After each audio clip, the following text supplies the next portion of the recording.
From UFOs to psychic powers and government conspiracies, history is riddled with unexplained events. You can turn back now or learn the stuff they don't want you to know. A production of iHeartRadio.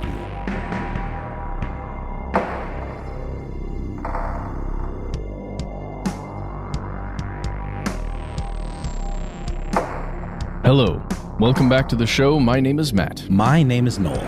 They call me Ben. We're joined as always with our super producer, Alexis, codename Doc Holiday Jackson. Most importantly, you are here, and that makes this stuff they don't want you to know. It's our listener mail episode. We've got some doozies for you, fellow conspiracy realists, especially this week. We've got some troubling and some strange updates on feedback from our microplastics episode. That's the one where we pretty comprehensively ruin the concept of recycling, which was a conspiracy sold to everyone from the plastics industry. And we're also diving into a very, very strange website that we were hip to by one of our fellow listeners. Matt, should we start there? Start with the very strange stuff and then get into the very disturbing stuff? Yes, Ben. And to do it, we need to go to a message that was sent to us by Mental Biopsy. That is a moniker we will use for this person who sent us this image. It says, "Good evening. I've been listening for a couple of years now, and I appreciate it more than you know. A few years ago, a friend and I spent many hours deep in this website." And we'll tell you the website in a moment. "At first glance, it appears as rubbish. But once you learn how to navigate it, it goes into some deep places. Sometimes it feels like you shouldn't be looking at what it's presenting you with. There isn't anything here that can get you in trouble that we know. But initially, it appeared to be a dump for a hacker or something along those lines. You can begin by going to the address that we'll give you in a moment. Once you're there, you will always be presented with some sort of picture or a bunch of words. You can click on the pictures to advance to another page. The links are usually nothing that you'd typically get linked to, but they send you to places. Some of the pages appear to be just flashy colors or mixed up words, but a lot of the time this is masking layers and layers of stuff in one page. For example, you can sometimes click on the mouse and hold the mouse button and drag the mouse down the page and highlight stuff. You go to your notepad, paste it in. Now you've come up with what the flashy stuff was hiding. Oh, this sounds so amazing, doesn't it? You can view the page as a source code and see more hidden stuff in it too. You can also use your phone and view it in simple mode, which removes the flashy images, and it will show even more stuff. This isn't limited to the home screen. This is screen after screen after screen." Mm-hmm. We're talking about pages and pages and pages of text. We'll read a little bit more of what Mental Biopsy sent us, but for now, let's give everyone a warning and then the website. So first, the warning is that the website we're gonna tell you about here has images that would be considered pornographic by some. It should not be visited by young people, and it should probably not be visited at work or even on a work machine, just in case. Right. Unless you're us, in which case this is like totally par for the course. My machine search history sailed a long time ago. Well, my machine is now filled with this website and all its various, I don't know what you'd call them, tentacles. Subsidiaries, tangents, art projects. You got to give it to us. Okay, here it is. So if you're interested, head on over to http://lhohq.info. Okay. Are you there? Hopefully you're not a child and you're not at work. Right. Let's go together. Everybody here is now on the website looking at it. I'm going to tell you just about about my explorations. Sure. Okay. To my mind, this is a repository of someone's, let's call them discoveries, and artful presentation of those discoveries. Some of it feels a lot like a joke. There's a mock Department of Homeland Security seal that maybe you guys have already seen, which shockingly features a penis. Yeah, but again, it's just a piece of art. If someone photoshopped this thing and it's just theirs presented to you. But if you click on it, you continue. Right. I mean, and also, about ballpark 50% of the human species shockingly features a penis. So that's true. Also true. It's true. I feel like we have to be careful not to be too puritanical, but you're right. This gets crazy very quickly. Don't want to be puritanical, but again, like who knows who's browsing it. So I gotta say though, it reminds me of like some of those weirdo kind of early Flash art websites, kind of like from the early aughts, where it's vibe. Exactly, where it's like, a lot of like, what's that stuff called? ASCII art, combined, where it's the little symbols and things that are in alphanumeric key kind of sets, but also like kind of bad GIFs, but also like bad on purpose, where the edges are really, kind of ragged and things like that. Like, but it's clearly a lot of thought and intention is going into the placement of things. But yeah, Matt, I mean, what's going on here? There's something at the heart of these weirdo artsy kind of presentations. Well, I don't know what's at the heart of it, but I'll tell you, like informational wise. Yeah, I'll tell you a few other things that exist in the website that you can find. Some of it's harder to get to, and honestly, I couldn't tell you how I navigated to some of the things that I got to. Right, by design. But once you get there, it's like looking into, I don't know, a black hole maybe? You start to think about yourself and the world a little differently. Maybe not that deep, but it's interesting. So some of the stuff you'll find feels like maybe a hyperlinked conspiracy wall of sorts, where on the page there will be 3 or maybe 7 things you can click on, but you really have to hunt within the website to find the things that you can click on. Almost like in the old Flash pages where you could hit tab and it would highlight all the things you could select. It doesn't work that way, but you just have to search. And once you do it, you start jumping from, for instance, a write-up on a specific near-Earth object that may impact Earth at a certain time, that then jumps to a write-up on the Fermi paradox and gamma ray bursts and why perhaps we haven't seen any other intelligent life in the universe yet. And it just kind of goes down rabbit holes in that way. But then it'll take a massive left turn. Even if you're just clicking on whatever image is presented to you, it'll just take a left turn and now you're in military intelligence or something. But once you've kind of gotten used to the site itself and, in your attempts to make sense of the fascinating layout, you'll find things like I did where you stumble upon a set of instructions for coffee and it's all blown out. So if you imagine a user manual, you'd have all your information pretty densely in pages, with a table of contents or something. Imagine taking all that information, then blowing it out with giant spaces in between with old icons from Microsoft XP. But again, just blown out. It's almost an endless scroll. Not quite endless, but it's a massive, massive page. And coffee, by the way, is Computer Online Forensic Evidence Extractor. That's what it stands for. It's software from Microsoft that does exactly what it says. It's a tool to extract forensic evidence from a computer. It's generally used by law enforcement. And it's the whole user manual, just there on a website. How to do it, how to install it on a target computer, how to generate reports on what that computer is doing and has been doing, how to analyze all that stuff. It's fascinating. You keep going. Oh, by the way, the background of that particular page is an infinite GIF grid of Bill Gates being hit in the face with a pie as like a joke. So it's clearly to me someone curating some of this information and posting it rather than, as some people have said, possibly an artificial intelligence program generating a website. I don't think that's a possibility. I could see it as like, here's a certain table of inputs. Now, whatever, AI thing we've got running, maybe it then just puts things together that kind of makes sense, but not really. I could see that being a thing, but perhaps not. Matt, I'm also like, are you getting different content when you like refresh the page?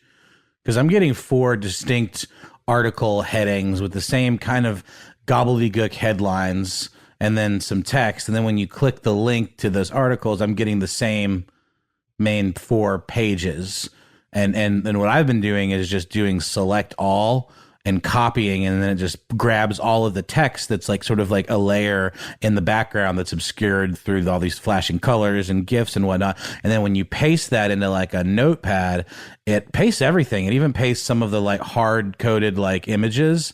And it's like, it's immense. Some of them, like one of them was maybe like, a scroll. And then this other one that I've got, the headline is LHOHQ, Prepared Statement of Admiral Stanfield Turner, Director of Central Intelligence, is like, it looks like pasting a source code from a very large website.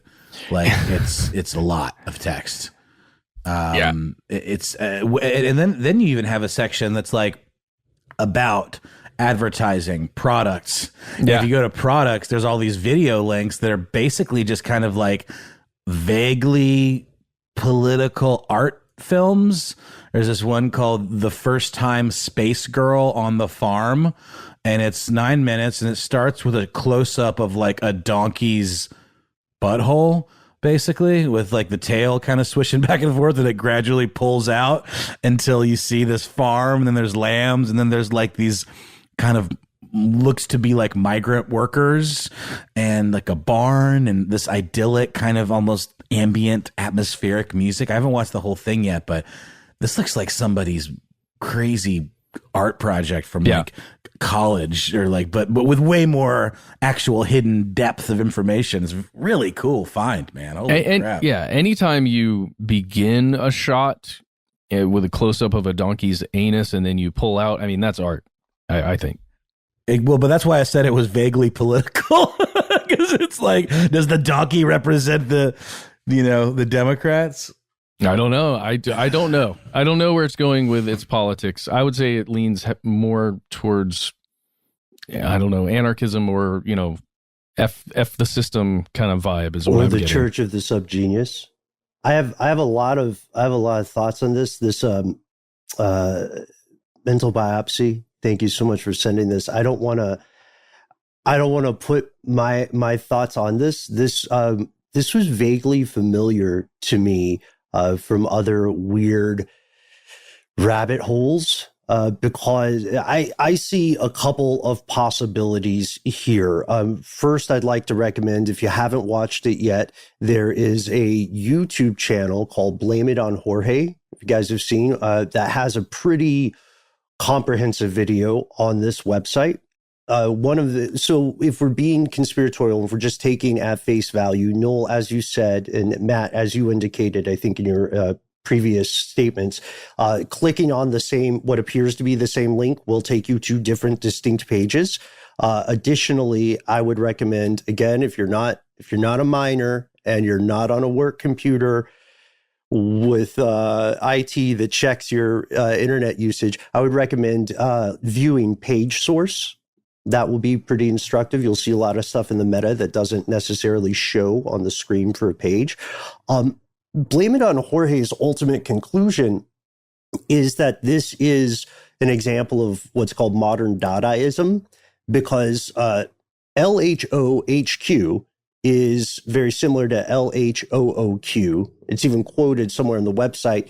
That's an acronym created by a guy named Marcel Duchamp, who's a conceptual artist, who's like he's very closely associated with Dadaism. He's the toilet guy, R. Mutt, like the art piece that's just a toilet signed R. Mutt. That was one of his most famous pieces, I believe. And there are there's this deluge of information, right? This haystack effect.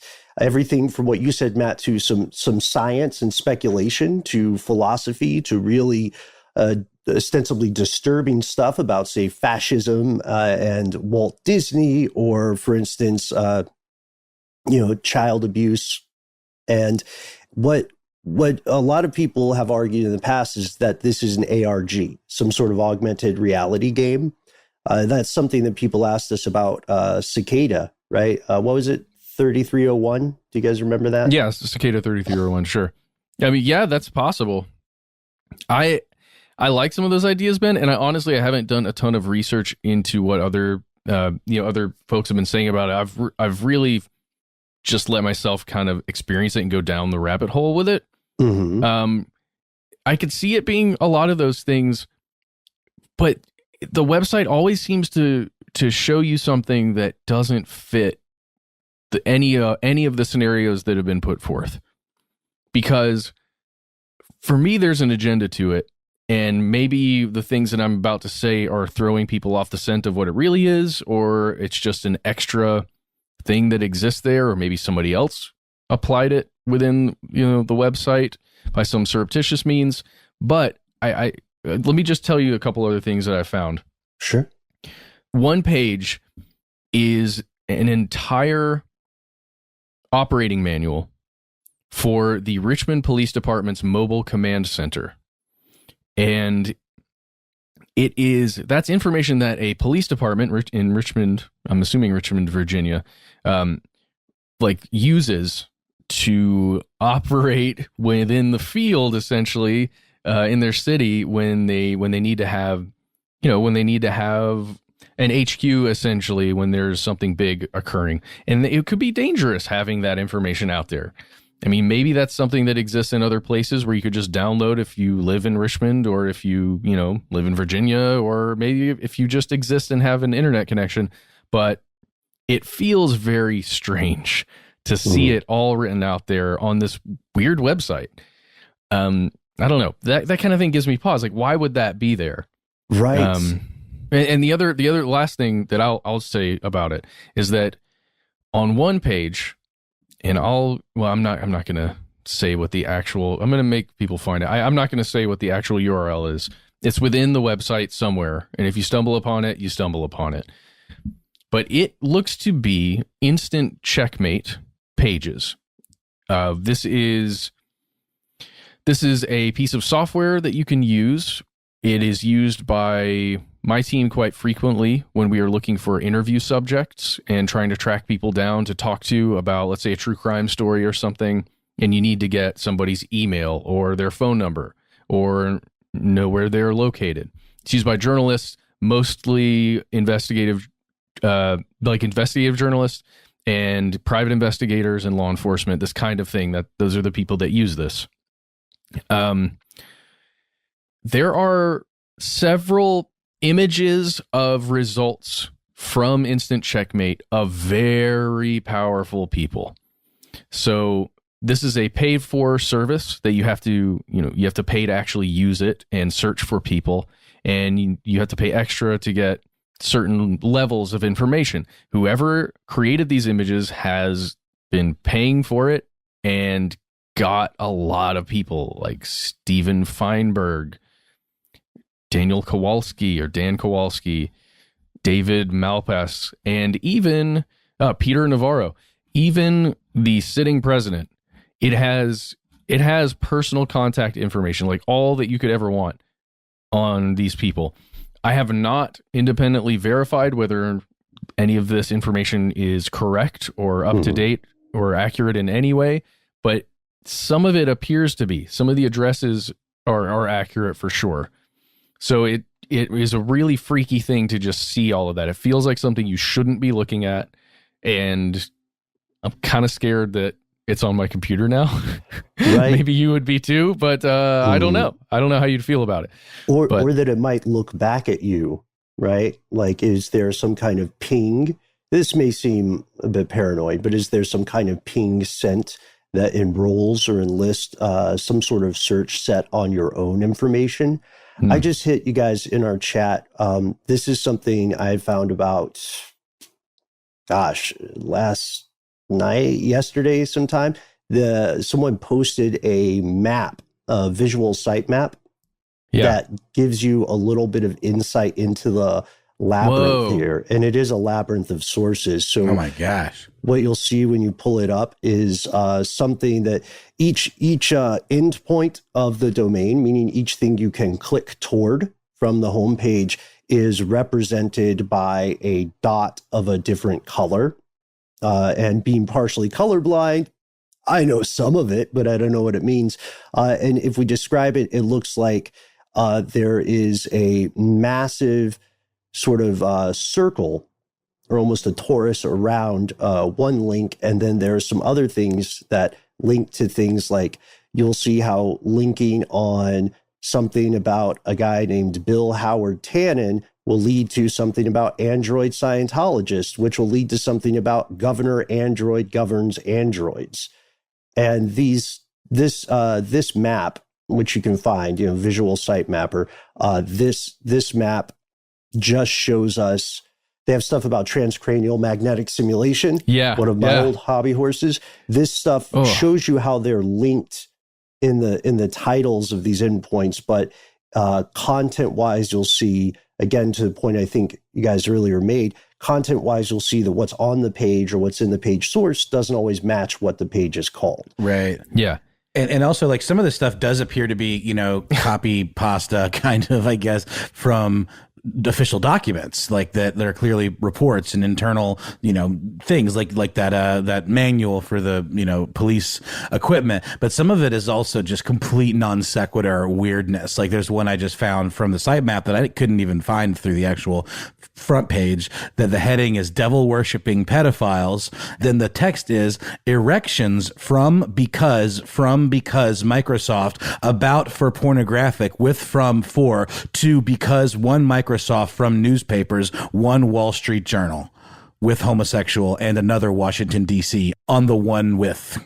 Sounds like an automation of some sort of text generation. Yep. That kind of word salad seems common. But I think, what I would love to hear, guys, I would love to hear from listeners who have gone with you, Matt, on this endeavor. I'd love to hear what, the specific favorite link they found.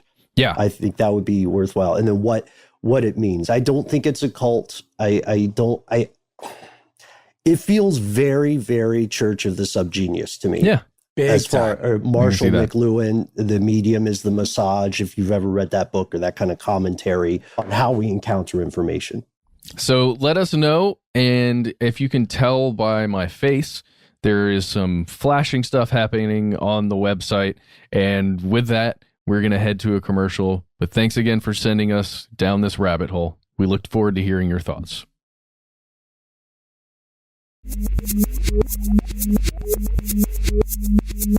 And we've returned. We have not returned alone. We are accompanied now in spirit and in motivation by several scientists who wish, for various very valid reasons, to remain anonymous. So our piece of listener mail, we just picked one from these, is one that I personally found haunting. I forwarded it to the group for visibility just like as soon as we got it. In our episode on plastics and the great hoax of recycling plastics, we asked for subject matter experts to chime in and to answer some questions about how this current situation will unfold, what plastic alternatives might actually look like, how they would work, and so on. And one of the questions we asked is, how far away are we from a world in which human beings specifically are already born riddled with plastic, since it's in so many parts of the natural world now, even the few last pieces of wilderness left have plastic arriving there before humans arrive there.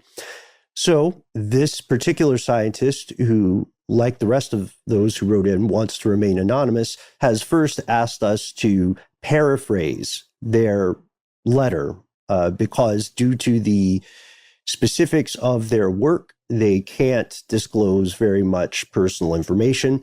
So they say, hello, stuff they want you to know. Thanks for bringing us this episode in particular. Longtime listener, but first responder. I don't normally email podcast I'm listening to, but I noticed you ended this particular episode asking for any polymer scientists to comment, and I could not help myself. I am a polymer scientist working on interactions between polymers and biomolecules. And this person's department, their colleagues have started investigating methods into the detection of nanoplastics, which are smaller than microplastics, obviously. They said, we've recently published new work on detecting nanoplastic particles in this range, but I can't be more specific about it. because it could be traced to me or to my department. This is the line stuck with me, guys. This anonymous scientist says, regarding the episode in general, I have good news and bad news. The good news is that I was very impressed with the episode. While I didn't necessarily learn anything new, you managed to really dilute the essence down to less than an hour without using difficult jargon or terms. I wish many of my colleagues had that same skill. Just going to pause for a second. This is us, not this anonymous scientist. Thank you. Thank you, Anonymous, because that makes our day. Whenever we have a subject matter expert come in and say that we didn't completely whiff on these very complex concepts. So they continue with the bad news, because obviously they're buttering us up, right? The bad news, says this scientist, is that you really hit the nail on the head, and we all probably should feel an imposing sense of dread. It is pretty much as dire a picture as you paint it. As recent as last year, it was shown that there are detectable levels of microplastics in Arctic ice and snow. And you can safely assume that by now, plastic molecules are everywhere. No exception. And then they said, you've asked a few questions. I'll try to answer. First question we asked, how will this unfold? You're a subject matter expert. You know plastics are a problem. What comes next? This scientist says, I think it is most realistic that we will do absolutely nothing about this for at least decades, as biodegradable but durable plastics slowly gain popularity but never surpass petrochemical plastics. For now, the official stance is plastics may be found everywhere but are harmless due to their inert nature. This is almost certainly not true. It is almost certain that plastic particles that have been found in individual human cells will have adverse effects on health. They're probably not clear now, but already existing, but will slowly become more evident in the coming decades. Scientist says, I have no idea how this will manifest exactly, but I suspect either an increase in cancer, always a safe bet with biology, as well as more generalized poor health symptoms, as polymer biomaterial interaction is likely rather weak and lends itself to minor disturbances rather than very big, obvious disruptions of specific organs and tissues. What happens after that is anyone's guess. This is, in my opinion, far more a political capitalist issue than it is a scientific one. Goes on to compare it to global warming. And let's pause here for a second and unpack this. What do you all think? From what I'm hearing, the good news, bad news is that we were right. And if there's anything that we did wrong in this episode, we were perhaps a little too optimistic. This is clearly a scientist indicating a spike in cancer in the midterm, and something that will be hard to attribute to nanoplastics in the beginning, right? Because that shout out to a specific organ, right? We can find some chemicals and contaminants that affect maybe the brain, right? Or the nervous system or the liver or the kidney. But this sounds like it's a general system attack. Matt, I know you were adventuring on this episode when Noel and I were doing this, but this is a problem that we've talked about at length in the past.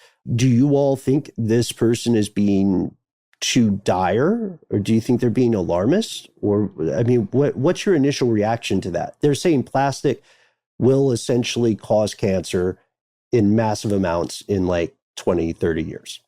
Yeah, so I'm certainly not up to snuff on the research as I was gone when you guys did this, like you said, Ben. But over the years, we've been hipped to similar things. That's why that's why you guys made that episode in the first place. It does feel like an inevitability. Like macro plastics, let's call them, are invading, oceans and land and flora and fauna all over the entire planet right now.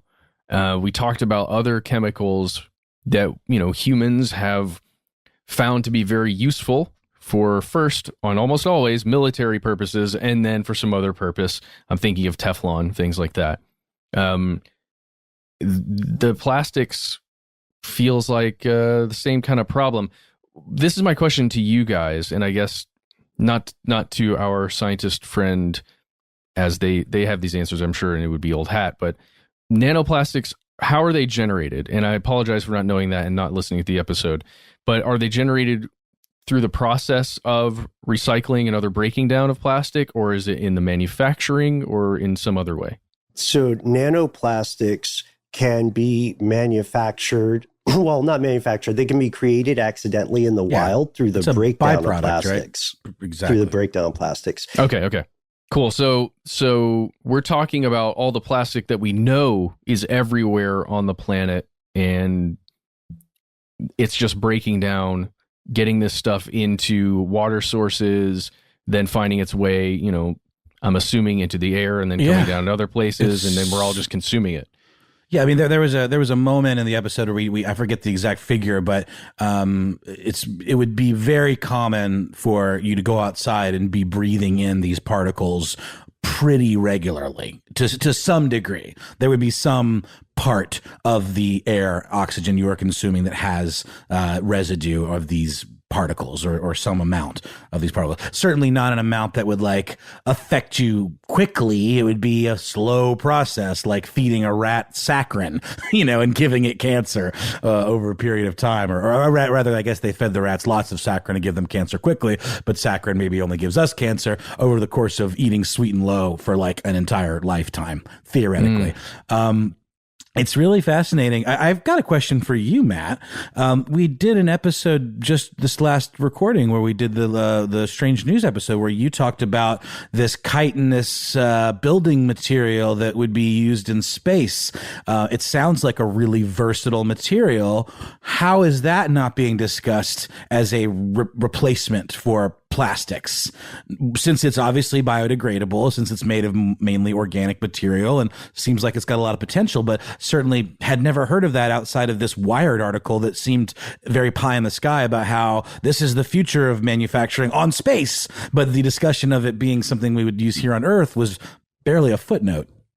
Yeah. I think we should consult the writing of our scientist here for answers to that question, because chitin would not function the way plastics can. And there's a very good reason why we use plastics.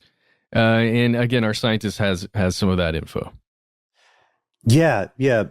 Plastics are just incredibly durable, and they're incredibly malleable, both as a material, but also malleable as an application, given that certain plastics will have a greater level of heat resistance and so on, or ductility as well. But I think one of the bigger issues here is what's called path dependence. We are path dependent as a species on petrol. We have an infrastructure that is 100% designed to rely on petrochemical plastics. So we would have to, it's not necessarily a matter of just inventing a viable plastic alternative. It's a matter of inventing a viable plastic alternative infrastructure to go along with it. Like, what use is building a hydrogen powered car if you don't have hydrogen gas stations, for lack of a better phrase? That's the problem that we're at. And we know that any slowly degradable bioplastic is still streets ahead of a non-biodegradable petroplastic. I don't know about you guys, but I don't want to get fast food and look at a plastic fork and realize it'll be around thousands of years after I'm gone. I can't deal with that existential crisis. You know what I mean? It makes you think about the ephemeral nature of humanity. This letter goes on. Again, we were asked not to read it verbatim. I want to hit one last thing. What you, our anonymous friend, called a throwaway question. How far are we away from children being born with plastic in them, being inundated with plastic? Our scientist and other scientists who wrote in says, I 100% guarantee this is already happening, and then gives us two sources that that are solid sources. They say they're pop science sources, but they're accurate. So the plastic is in you now. And if you have children, there's probably plastic in them because they are born inside a human who already probably has some form of plastic in them. And to your point, Noel, to answer your question about nanoplastic directly, Matt, it's a byproduct like Noel said, it's not so much purposely made in a lab for practical application. Most times what we're talking about when we talk about nanoplastic are little bits produced by the degradation of, we'll just say macro to micro to nanoplastics. And that's when it gets light enough to go in the air. You breathe it in. What a wonderful day. 35 years later, some reason you have cancer. That's the dystopian view. But yeah, that's my son develops cancer 30 years down the road because of this. That's a horrifying thought. It all points to the short-sightedness of technology and manufacturing, right?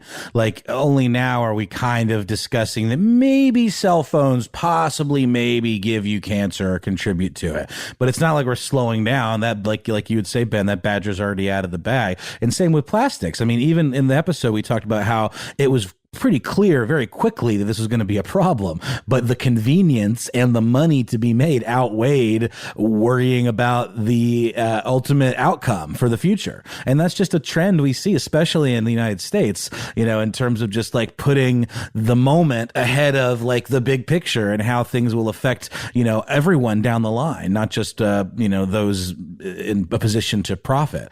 And it's sad. And I think this is a really great example, because even this isn't a conversation we're hearing in the halls of Congress. This isn't a conversation we're hearing in presidential debates.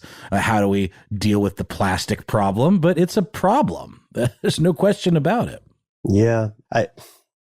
I still have a bias going into this because I believe the petrochemical industry has been aware of this, just like they were aware of climate change for a very long time, and have perhaps even orchestrated, which I know is a dangerous word, but perhaps even orchestrated path dependency upon plastic as an insurance policy, a new potential income stream, a revenue stream for the post-fossil fuel era, right? Like it's kind of like how R.J. Reynolds got big into vapes, you know, because cigarettes are on the way out. So maybe we can find another way to sell our base product, which is tobacco. So can we find another way to sell our base product, oil and fossil fuel? Yeah, plastic bags. A fork that will be here like the statue of Ozymandias long after we are gone. A fork you didn't even ask for in your bag of fast food. You know what I mean? Like, I save that stuff because it feels like the right thing to do, or some way of, and I rewash my Tupperware that comes in like to-go food. I keep that stuff and I rewash it and try my best to use it until it sort of is full of holes and useless. Well, it degrades directly into your mouth. You're probably right, man. I'm probably a freaking idiot, but I just don't know. It's just one of don't those, microwave it. No, I certainly don't. But all those plastic scientists are out there right now saying, no, do not do that. Stop. As Matt refills his water bottle. That's right. And I would say thank you to the anonymous scientists, because you have been shouting politely at me for years whenever this comes up, even back in the YouTube days. And I greatly appreciate this. In the letter, you know, again, we've been asked not to read it in full, but in the letter, you anonymous scientists make a fantastic point where you say, you know, a lot of research scientists are underpaid. They have the same problems that so many people have today: skyrocketing cost of living or rent, you know, insecurity about continual employment.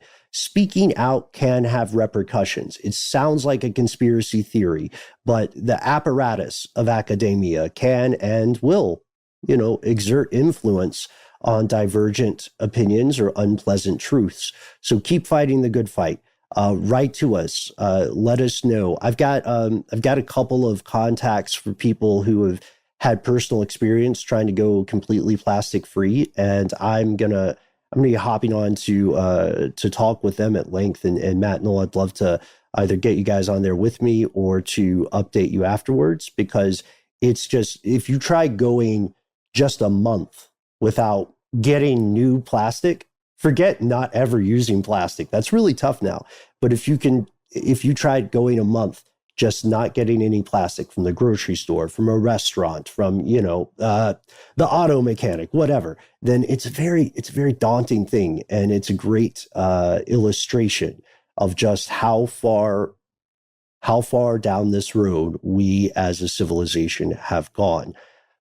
But hopefully this episode isn't all gloom and doom. We've been doing something that I don't know about you guys, but I quite like, where we try to find something that's maybe a little bit lighter to end the show, so it's not all we're gonna die riddled with plastic, doxed by some strange, mad, possibly artificial intelligence created website. So we're gonna so we're gonna talk about the first presidential debate of 2020. And we'll do that.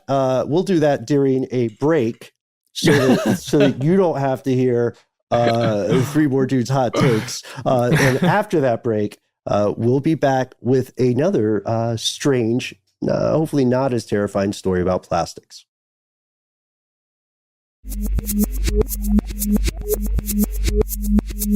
And we're back. And as promised, we do have another plastic story coming from a listener named Steve. But also, as promised, it is a little bit more of a kind of a lighthearted, silver lining-esque story. Maybe not. We'll let you be the judge. So Steve wrote us and commented on how in the plastics episode, we also tried to end that one on a somewhat positive note, talking about how the Lego Corporation, the giant Danish company that makes those colored bricks that you're always stepping on with your bare feet, nasty little things. But, when you put them together, you make all kinds of cool stuff. Adults and children alike love them. A lot of adults really love Legos, nerd out and make like Ghostbusters, headquarters and like the Death Star, things that kids would never in a million years be able to afford or likely have the attention span to do. Hey, be careful what you say about Legos. You got two other guys in this meeting that are big fans. Oh, I love Legos. No, I love Legos. I just don't like stepping on them. I really do love Legos. They're a lot of fun. They're a good way to teach spatial recognition for kids and the idea of manufacturing, of engineering and an appreciation for, architecture and structural stuff and all of that. It's great. It's a really cool company and a really interesting legacy to the company that makes them. But they have decided to pivot to, as you know, when you buy a Lego kit, it comes in a giant plastic bag or a series of plastic bags, depending on which pieces they might be organized, in like pieces that would be in individual bags. And because the Lego Corporation received a bunch of letters from children who were concerned about climate change and about the effects of plastics on the environment, they decided, okay, we're going to listen to these children and we're going to pivot and we're going to start using paper bags as opposed to plastic. But of course, the Legos themselves still made out of plastic. And we mentioned on the show, this is what Steve was commenting on, that, at least they don't end up in the ocean. Because kids presumably keep their Legos around and display them on their mantles, and then maybe they get broken down and put in bags and passed down to, siblings or whatnot, because Legos are expensive. He said, ironically, just that very thing happened one particular time in the 90s. A container ship, BP sent the link to this article for the BBC talking about how a container ship filled with millions of Lego pieces was capsized off of Cornwall in the United Kingdom in 1997. It was hit by this massive wave and it dumped hundreds of thousands, I think over 1 million Lego pieces into the ocean. And consequently, these pieces have been washing up on the beaches of Cornwall ever since. Yeah, it was 4.8 million pieces estimated in a container ship going to New York. Interestingly enough, a lot of them were under the sea themed. So it's become kind of a little like, apparently back in the 90s, there'd be kids that would set up on the beaches or on the boardwalks selling these things that they had collected, like shells, but it's literally these little plastic pieces. And there'd be little games you'd play with your neighbors or people in the village. Because Cornwall is it's a village, more or less. It's a very small place. one of my favorite electronic artists, Richard James, aka Aphex Twin, grew up in Cornwall, and he talks about it a lot as just being this very, very sleepy little tiny kind of seaside town. But yeah, there was a access to the manifest from this shipping container and the breakdown of all the different pieces that were on it. And I think one of the figures was 353,264 plastic daisies fell into the sea, and this was on 13th of February, 1997. And the container ship was the Tokyo Express. And there were 62 containers overall lost overboard, right? It's That's not right. just the one container. That's correct. Of course. That's because well, let's think of the way these ships work. These are stacked, but the one that made the news because it's continued to have an impact over years was the Lego one, because they just keep kind of washing up on the shore, and it's become like a thing that the residents start to have become familiar with, and it's. The story isn't like a negative story. The people that they interviewed from the village were more like, oh, this is like, it's like a treasure hunt. Like, oh, you found an octopus? Well, I found a green dragon, or a little tiny sword, a pirate sword or whatever, you know? Yeah, but there is a very negative side to this story, right? We're talking about plastics and pollution, especially in the ocean, and we're talking about millions of Legos that fell to the ocean floor from that container. It was somehow released, and I guess just over time, these things started coming up, and that's plastics that animals are going to be, eating. Probably some of them are. A lot of them are small enough to be eaten. Yeah, and then consider that again. The reason I wanted to emphasize the multiple container aspect here is because these containers are going to be degrading probably varying rates. So Legos, we know that the container holding the Legos was breached, but there may be other stuff coming and stuff that doesn't contain things as small and light as Legos, so it's not as easily transported to the shore. But I do want to add some hope here.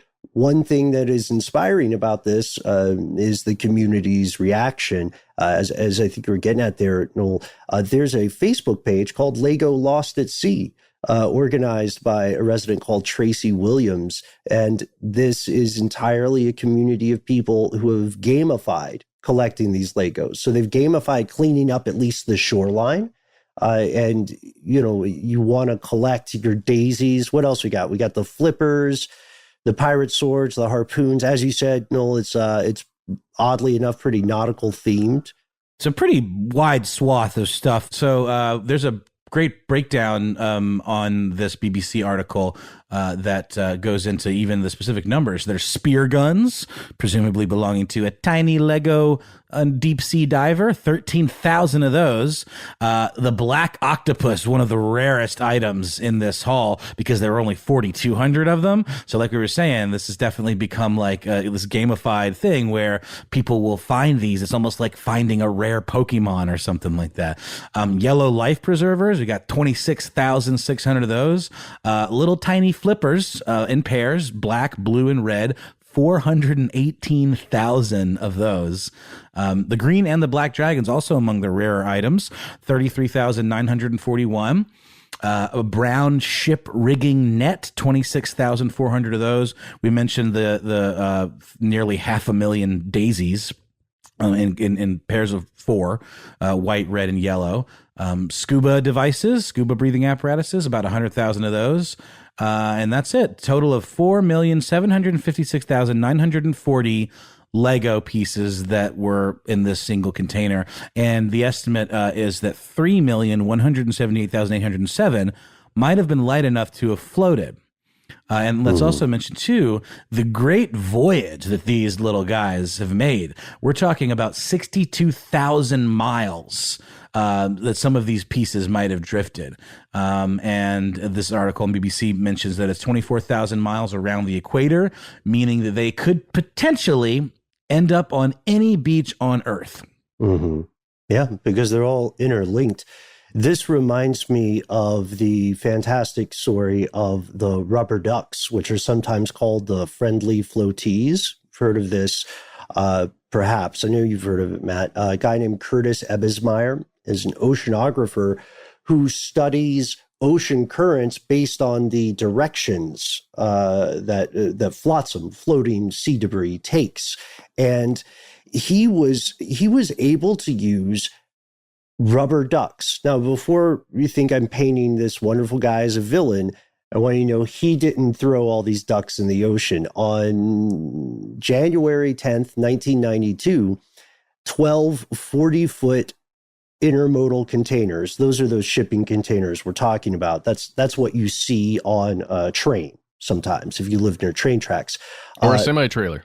Or a semi-trailer.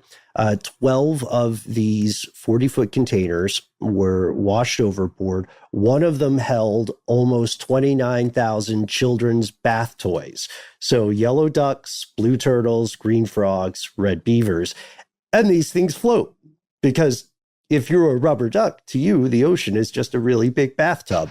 And these things, as they've floated around, they're small. It's tough for people to catch all of them, even if you were worried about fighting pollution, or even if those shipping interests were legally liable for the environmental damage. So instead, what we had was kind of these maritime tracer bullets that allowed us to see the paths this flotsam was taking. And it told us a lot about the function and the interaction of Earth's ocean currents. So there's something to be said there. There's a little bit of good we can take with the bad. And the Legos are going to, I think, are very similar in perhaps more, not even a microcosmic way, because as you said, they could end up at any beach on the planet. I always thought the message in the bottle thing was largely an artifice or a trope used in fiction. But if you throw a bottle in the right place in the ocean, even from the shore, then who knows where it'll end up. Right. True. Just to end it on the shipping containers thing, Ben, I wanted to hit you with a stat on, at least from 2014, of global annual shipping container losses. And within that BBC article, it states that somewhere between 700, 600 containers go missing or are lost at sea every year. That was between 2008 and 2010. And then from 2011 to 2013, approximately 2,700 containers were lost on a yearly basis. So just think about to your point, Ben, about how many things are down at the bottom of the ocean in these containers that are degrading and just ready to release something. Mm-hmm. And so thank you, Steve, for providing us with a little bit of a lighthearted look at this ongoing strange story of things lost in the ocean and returning to us. Some of the authors writing about this and journalists have waxed poetic, because how could you not?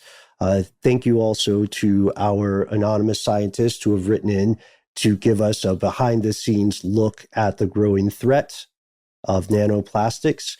And thank you to Mental Biopsy for introducing many of our fellow listeners to their next favorite internet rabbit hole. Step to one side, Time Cube. There's a new weird one in town. Thanks also, by the way, to Alessandra S., who went onto our Facebook page, here's where it gets crazy, and said, "Why won't the skeleton watch the scary movie?" He doesn't have the guts. So thank you, Alessandra. You're in. If you want to join up and hang out with our favorite part of the show, our fellow listeners, then do head over to Facebook, to the Instagrams, to the Twitters. We try to be easy to find. We love to recommend Here's Where It Gets Crazy. All you have to do is mention one of our hosts, all of our hosts, one of our super producers like Codename Doc Holliday or Mission Control, or frankly, hit us with a pun, make us laugh, something that lets us know you listen to the show. But what if you don't like social media? What if you heard the big data and the Facebook episodes? Well, there's another way you can contact us. You can call us directly. We went and got our own phone number. That's right. Our number is 1-833-STDWYTK. Call now, leave a message. You can call anytime. It's not going to disturb anyone. It goes to a voicemail service. You'll hear Ben. When he's done, leave that message. We want to hear anything you have to say. You might end up on the show. Please let us know if you're okay with that, and if you don't mind us using your first name. Other than that, whatever you want to say. And also, while you're at it, while you're messing around on the internet or making phone calls or doing what have you, why not go to iTunes or Apple Podcasts, as it's now called, and leave us a nice review.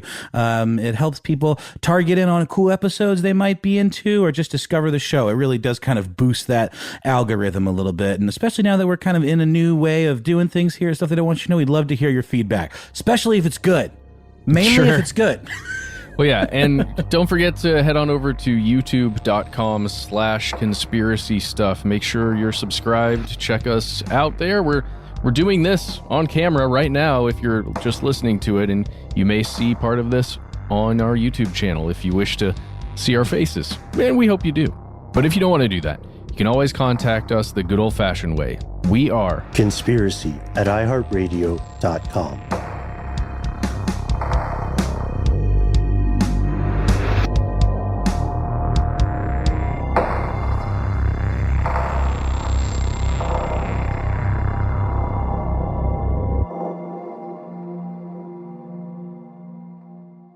Stuff They Don't Want You to Know is a production of iHeartRadio. For more podcasts from iHeartRadio, visit the iHeartRadio app, Apple Podcasts, or wherever you listen to your favorite shows.